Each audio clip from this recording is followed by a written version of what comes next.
Shalom. First and foremost, I want to give all praises, honor, and glory to Yahweh, Bahasham, Yahweh Shai, Bahasham, Rakha Kodash.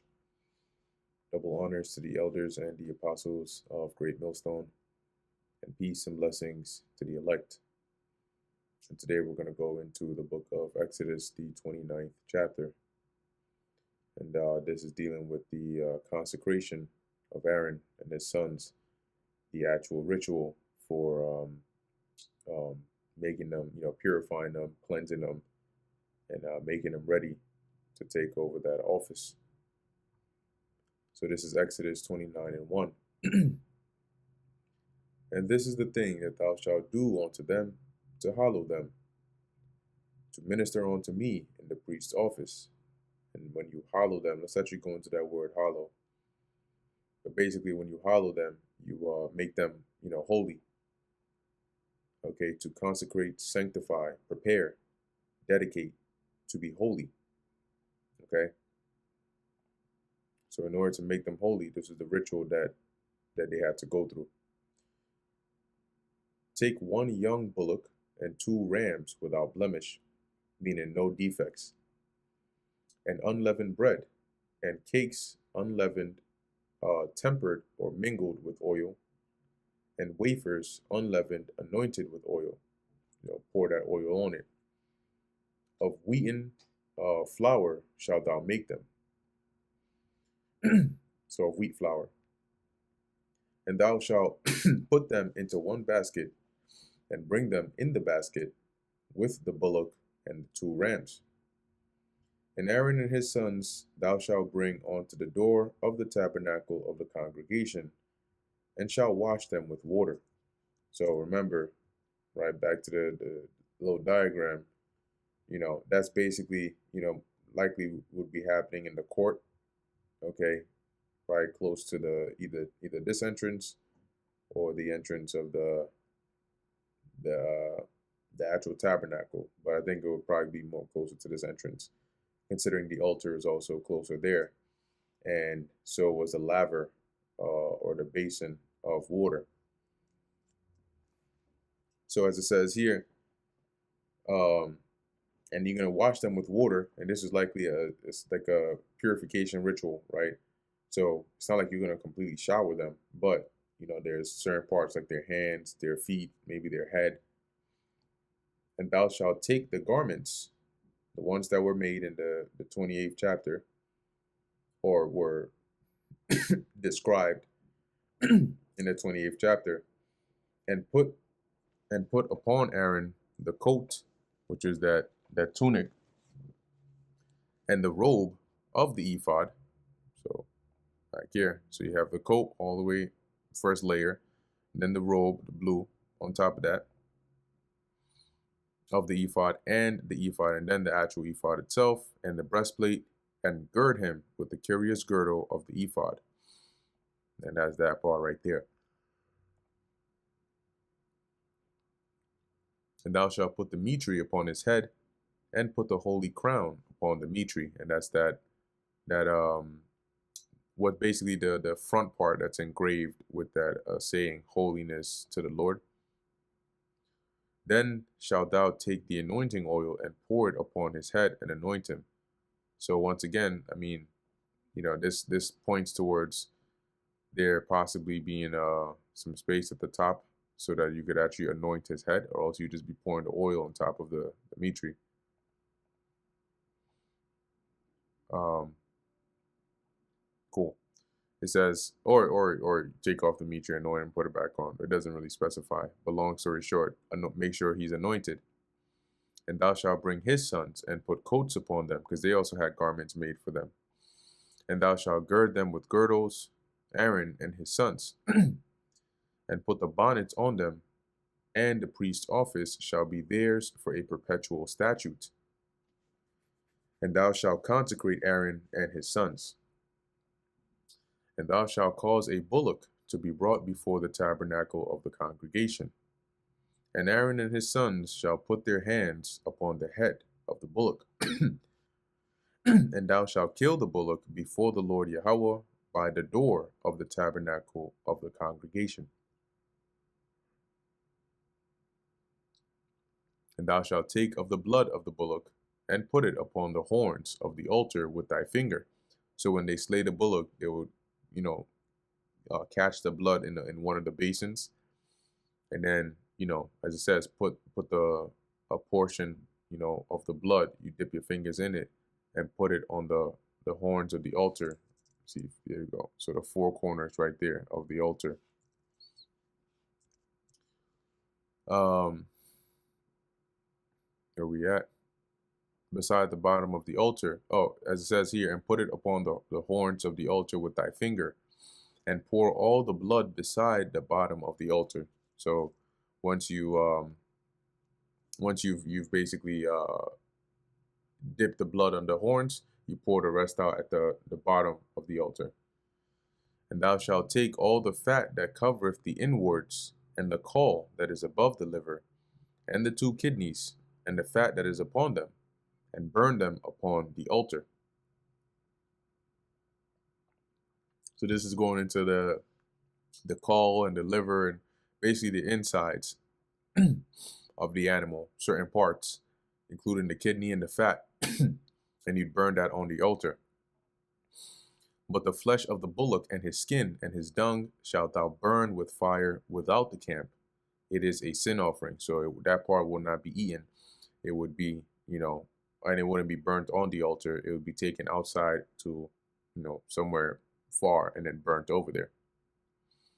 Thou shalt also take one ram, and Aaron and his sons shall put their hands upon the head of the ram. And thou shalt slay the ram, and thou shalt take his blood, and sprinkle it round about upon the altar. So this time, the blood is not going on the horns of the altar, but Moses will walk around and sprinkle the blood upon the altar. Now, he might dip his finger in there and sprinkle, or he might just be pouring, in a sprinkling fashion out of that basin. Verse 17, and thou shalt cut the ram in pieces, and wash the inwards of him and his legs, and put them onto his pieces and onto his head. And I'll read this in the NKJV, but it's basically saying, you chop the ram up in pieces, you wash it, clean it, and then put the legs and the inwards next to the other pieces that were chopped up. So the NKJV, then you shall cut the ram in pieces, wash its entrails, so its insides, and its legs, and put them with its pieces and its head. And thou shalt burn the whole ram upon the altar. It is a burnt offering unto the Lord Yahweh. It is a sweet savor, an offering made by fire unto the Lord.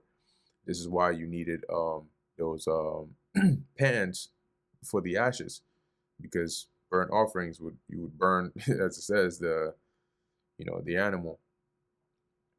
Verse 19, and thou shalt take the other ram, and Aaron and his sons shall put their hands upon the head of the ram.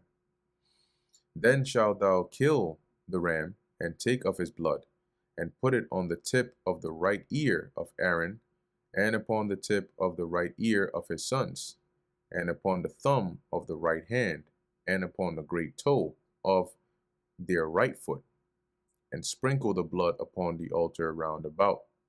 See that? So that's the ritual right there. The whole entire part of is the ritual of purification in sanctifying Aaron and his sons for this office. And thou shalt take of, and that right ear, it's the earlobe, right? More than likely the earlobe right there, as it says, the tip of the right ear and his sons.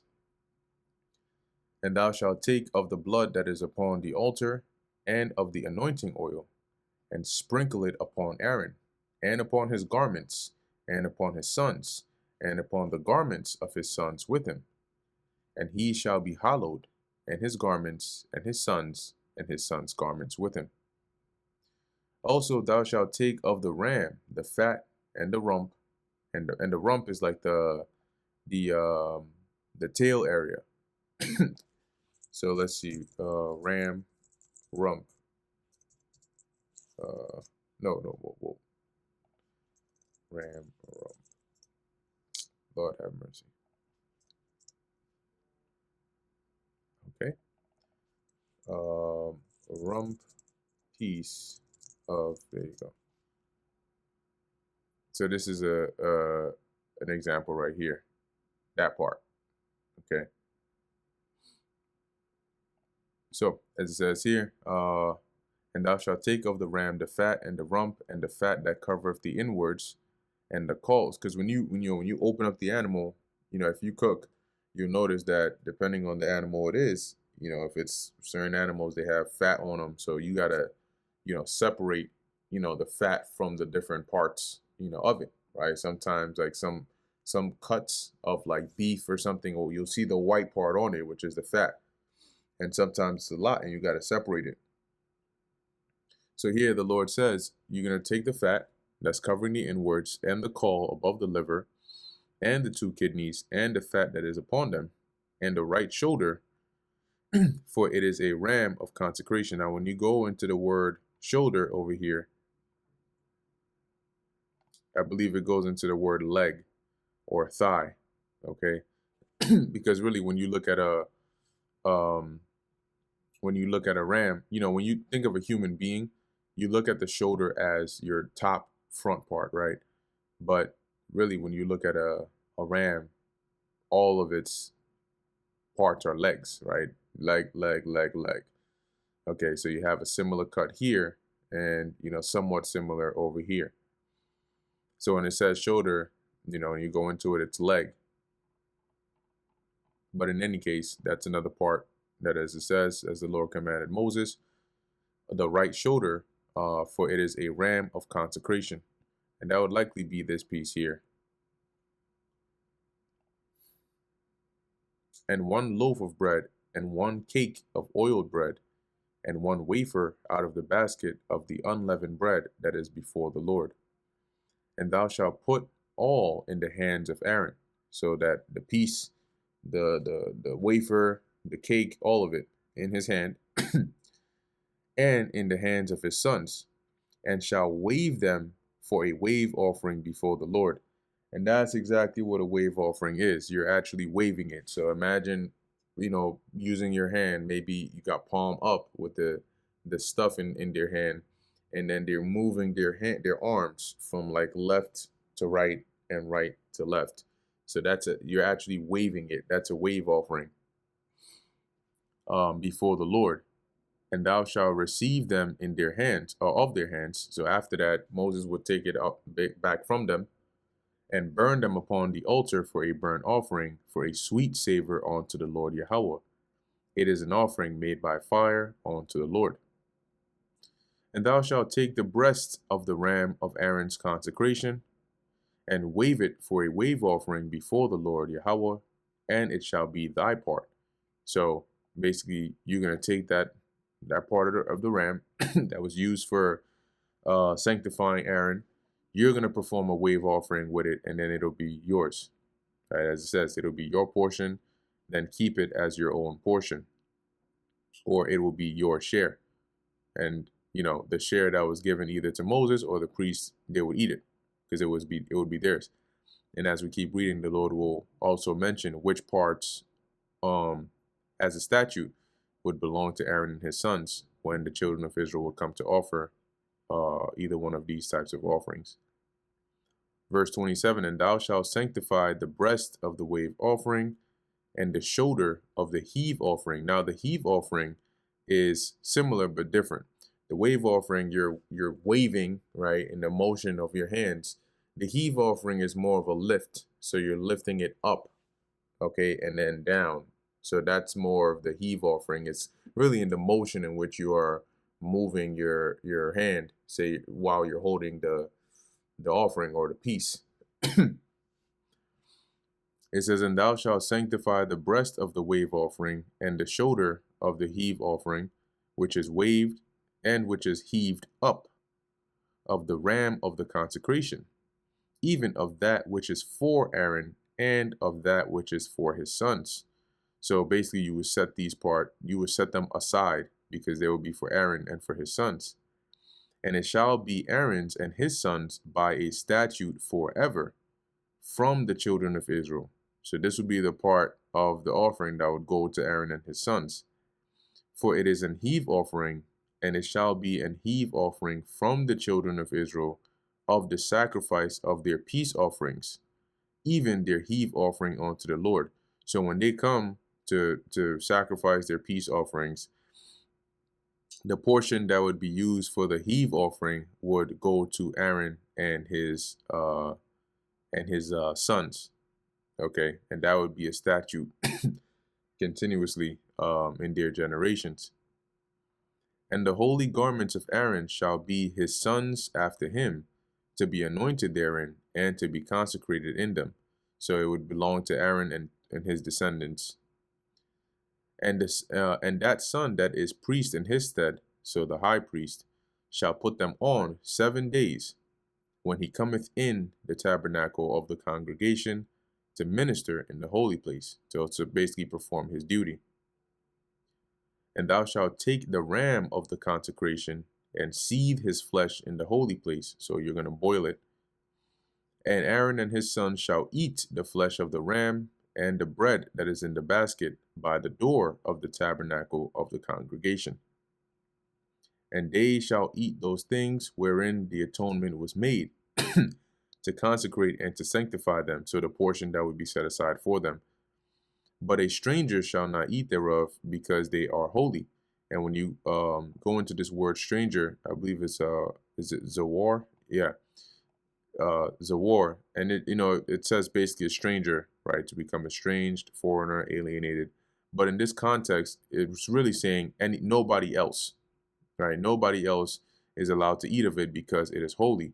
So it's only for Aaron and his sons, the priests, because they're the ones who have been sanctified to be able to eat of that. So an Israelite that is not of this, that has not been consecrated, that is not of this line, they can't eat it. Okay. If aught of the flesh of the consecrations or of the bread remain unto the morning, then thou shalt burn the remainder with fire. It shall not be eaten, because it is holy. So you eat it that day or that night, but anything that remains until the next morning, it needs to be burned, and it's not going to be eaten. And thus shalt thou do unto Aaron and to his sons, according to all things which I have commanded thee. 7 days shalt thou consecrate them. So this ritual was to last for 7 days, in which Moses would be performing the sacrifice and consecrating Aaron and his sons. And thou shalt offer every day a bullock for a sin offering, for atonement, and thou shalt cleanse the altar when thou hast made an atonement for it, and thou shalt anoint it to sanctify it. 7 days thou shalt make an atonement for the altar and sanctify it, and it shall be an altar most holy. Whatsoever toucheth the altar shall be holy. Now this is that which thou shalt offer upon the altar. Now it goes into the ordinance of the altar. 2 lambs of the first year, day by day continually, and this is a daily sacrifice. And this you read in even other precepts, right, that are more into the future of this time. The daily sacrifice, which you have the morning oblation, which is this, or the morning offering. The 1 lamb thou shalt offer in the morning, and the other lamb thou shalt offer at even, right? So you have the morning oblation and then the evening oblation. And I think even in the book of Ezra, he makes reference to that. Or even if you just type evening, let's see, oblation. Okay, there's one here in Daniel. Yea, whilst I was speaking in prayer, even the man Gabriel, whom I had seen in the vision at the beginning, being caused to fly swiftly, touched me about the time of the evening oblation. And let's see what we have here for morning.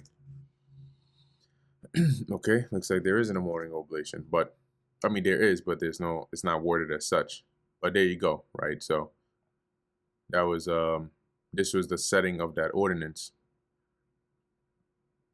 And with the 1 lamb, a 10th deal of flour mingled with the 4th part of an hin of beaten oil. So you would coat it in that flour and oil, and the 4th part of an hin of wine for a drink offering. And the other lamb thou shalt offer at even. So this was what the offering would look like for the morning oblation, and the other lamb, which will be offered in the evening, shalt thou and shalt do thereto according to the meat offering of the morning. So it'd be the same thing, right? That tenth deal of flour mingled with a fourth part of an hin of beaten oil, and a drink offering. And according to the drink offering thereof, for a sweet savor, an offering made by fire unto the Lord. This shall be a continual burnt offering throughout your generations, at the door of the tabernacle of the congregation before the Lord, where I will meet you to speak there unto you, because that was where the altar was. So that's where they would perform the sacrifice. And here you can see the different utensils and so on. And there, verse 43, and there I will meet with the children of Israel, and the tabernacle shall be sanctified by my glory. So when the Lord's presence will come down, it would be, in the tabernacle or right there to sanctify it, right, to make it holy. And I will sanctify the tabernacle of the congregation and the altar. I will sanctify also both Aaron and his sons to minister to me in the priest's office. So the things we read above were a prerequisite to this. Verse 45, and I will dwell among the children of Israel and will be their God, and they shall know that I am the Lord Yahweh their God, that brought them forth out of the land of Egypt, that I may dwell among them. I am the Lord Yahweh their God. And that brings us to the end of the book of Exodus, the 29th chapter. Lord willing, that was edifying to the elect. In closing, I want to give all praises, honor, and glory to Yahweh, Bahasham Yahushai, Bahasham Recha Kodash. Until next time, Shalom.